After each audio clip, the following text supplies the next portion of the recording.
welcome to Graceful Homeschooling. I'm Emmy Grace, isang homeschooling mompreneur na kumikita habang nasa bahay. So tumutulong din ako sa mga stay-at-home homeschooling moms na makapag-set up ng kanilang home-based printing business para kumita na rin sila habang nasa bahay. So today, ay meron tayong another project na gagawin. Ito ay basic tools lang. Wala tayong heavy-duty equipment na kailangan gamitin para makapag-create tayo ng ganitong product. At ito nga, yung tinatawag natin na cheap bag. So itong mga cheap bag na to ay patok na patok ito sa mga birthday parties ng mga bata, sa baby shower, even sa gender reveal, at iba't iba pang mga occasions. Kaya naman, itong cheap bag yung pag-aaralan natin today kasi alam ko din at naiintindihan ko na hindi lahat sa inyo talaga ay meron na ding mga printing equipment. Kaya gumagawa tayo ng mga products na kahit na basic tools lang makakapag-create tayo ng mga paper products. So ito yung itsura niyan sa likod. So para siya talagang cheap bag kasi merong nutrition facts, may ganyan siya dyan. At merong thank you din tayo na nilagay dyan. So yan yung gagawin natin today. So now, pag-usapan natin, ano ba yung mga materials, tools, at supplies na kailangan natin para makapag-create tayo ng ganitong cheap bag. So, unahin na natin yung sa papel na gagamitin natin. So, itong papel na to ay ito yung ginamit natin, itong double-side glossy na photo paper in 120 GSM. So, itong 120 GSM, perfect ito para sa mga cheap bags kasi yung mga cheap bags, kailangan talaga natin yung manipis lang kasi ipo-fold natin siya or gagawin natin siyang ganito. So, para talaga siyang magiging cheap bag. Kasi pagka halimbawa 200 to 220 GSM na yung ginamit natin, medyo makapal na. Meron na yung parang mahirap na siyang gawing ganito. So, okay na okay yung 120 GSM. So, papakita ko sa inyo yung gagawin nating template today. So, ito ang gagawin natin. Dahil magsa-celebrate tayo ng Women's Month, ito ang gagawin din natin ngayon. So, makikita nyo na meron ding thank you dyan. Tapos, dito yung nutrition facts para talaga maging cheap bag natin siya. By the way, itong template na to, I will be giving it for free. So, lalagay ko na lang sa description box yung ating template. Alright, so, yan yung ating gagamitin na papel. Ngayon, ano naman yung mga gagamitin natin na mga tools? So, meron tayong gagamitin dito. Of course, ito, kailangan natin dito. So, ito yung pang cheap bag roller. Itong cheap bag roller na to ay perfect ito talaga para lang gamitin natin. So, para magkaroon siya ng effect na ganito. So, ito yung makikita nyo sa mga cheap bag, di ba? Lalo na yung mga cheap bag talaga na mga plastic, meron siyang ganyan na effect dyan sa pinakagilid niya or sa edges ng cheap bag. So, para ma-achieve natin yung ganyan, ay kinakailangan natin initong ganitong tools. So, ilalagay ko na lang lahat ng links ng ating mga tools at materials sa description ng ating video. Okay, so ito yung ating gagamitin na cheap roller. And then, kailangan din natin, syempre, nitong ating gunting. So, itong gunting na meron siyang mga may mga design na ganyan. So, yan yung gagamitin natin para naman ma-achieve natin yung ganitong edge ng ating cheap bag. Now, para din linis naman natin yung ating papel o yung ating template, kailangan naman natin ng ordinaryo na scissors. And meron din tayong gagamitin na double-sided tape. So, itong double-sided tape, medyo manipis lang yung gagamitin natin para hindi naman din mag-take ng space yung ating double tape adhesive dito sa ating template. And kailangan din natin ng scraper para lang din ma-make sure natin na didikit talaga yung ating chipboard. Pwede din tayo gumamit actually ng padding glue or ng clear glue, no, pagka ididikit na natin yung ating cheap bag para lang din ma-make sure natin na hindi talaga kakalas yan. Pero okay din naman yung double-sided tape na gamitin para sa ating cheap bag. So, yun lang yung mga tools, mga supplies na kailangan natin para makapag-create tayo ng cheap bag. Ngayon ay i-assemble na natin ito. Okay, so unahin natin, syempre gupitin lang muna natin yung mga sides or yung border ng ating template. Pwede natin gupitin yung kabilang side tapos yung isa hindi na.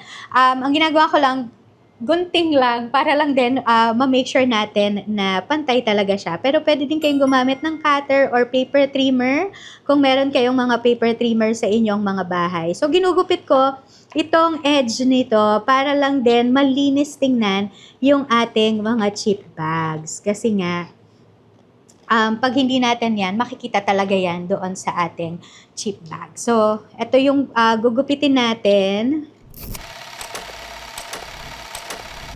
And itong side na to, gugupitin din natin to para lang din mas malinis tingnan yung ating chip bag.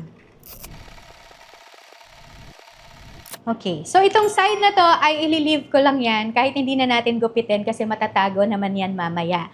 Now, ang ginagawa ko dito ay fino-fold ko lang ito sa gitna para meron lang tayong reference kung nasan ba yung gitna para pag mamaya itutupi na natin or ifo-fold na natin yung chip bag ay magiging madali na ito. So, yan, meron kayo makikita dyan na parang guhit. Pero wag nyo lang siyang i-fold all the way para lang din hindi talaga siya makikita dito. Kasi pag pinold natin ito, makikita yung pinakahati niyan. So, dun lang sa dalawang edge ang ating gagawin. So, now, pwede na natin tong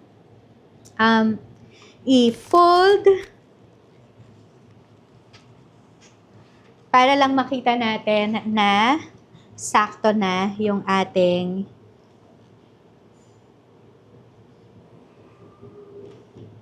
chip bag. Okay.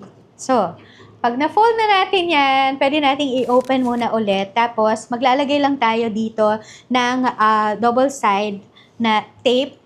Itong ating gagamitin. Manipis lang para mas manipis lang din yung makakain niya or yung madidikit niya dito sa ating chip bag. So, pwede pa lang yung gitna na lang ang lalagyan natin ng double side adhesive. Tapos, ngayon, lalagyan din natin ito. Yan, yung pinaka merong border, yan lang yung lalagyan natin ng double sided tape.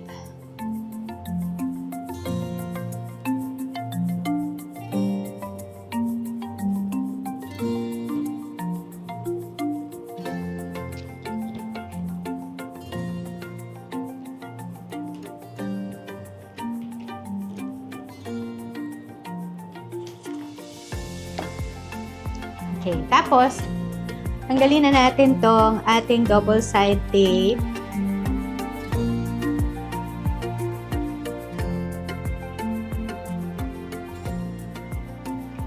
And then, didikit natin ngayon itong kabilang side dito sa merong adhesive.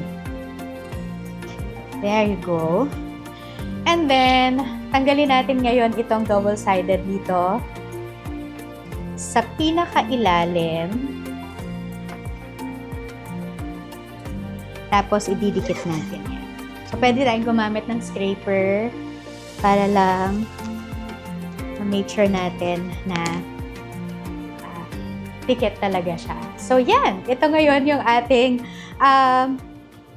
chip bag na nadikit na natin itong sa pinaka-bottom niya. Now, meron tayong ilalagay dito, itong pillow. So, ito na lang ilalagay natin kasi wala akong ibang example, no, na pwedeng ilagay. Pero pwede kayo maglagay dyan ng kahit na ano. Like, for example, gusto niyo maglagay ng makeup dahil Women's Month.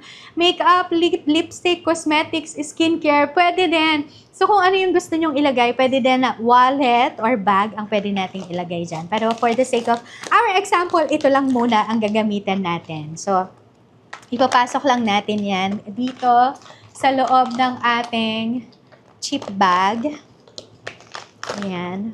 Ano yan? Mag-fit yan perfectly kasi ito na din yung ginamit ko na example kanina. Okay. So, yan. So, pwede nyong, ang gagawin nyo dito ay itutupi lang yung kabilang gilid para lang din may effect talaga siya, no? Mamaya.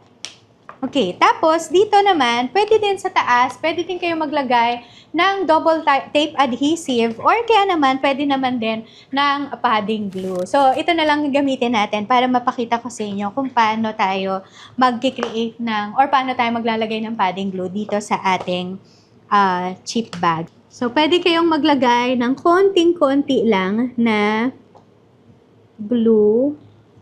Yung para lang talaga siyang madidikit. Tapos, pwede naman natin i-spread out yung ating glue para naman di talaga siya, para magdikit talaga siya ng mabuti. Okay, so pwede na natin itong isara. Papantay lang natin. Mabuti. Okay. Tapos, leave nyo lang siya ng konting para magdikit talaga siya. Kasi sometimes, it takes time para dumikit yung glue. Unlike pagka yung double tape adhesive, didikit talaga siya right away. Okay, so, nadikit na natin yung ating top tsaka yung ating pinaka-bottom na edge. Ngayon, ang gagawin naman natin ay maggugupit tayo gamit itong ating scissors na to. So, para lang magkaroon siya ng effect na dun sa mga edge niya, parang pagka sa mga chips, no, yung binili natin. Ayan. So, magkakaroon siya ng ganyang effect. And same din doon sa pinaka-bottom. Gugupitin din natin siya.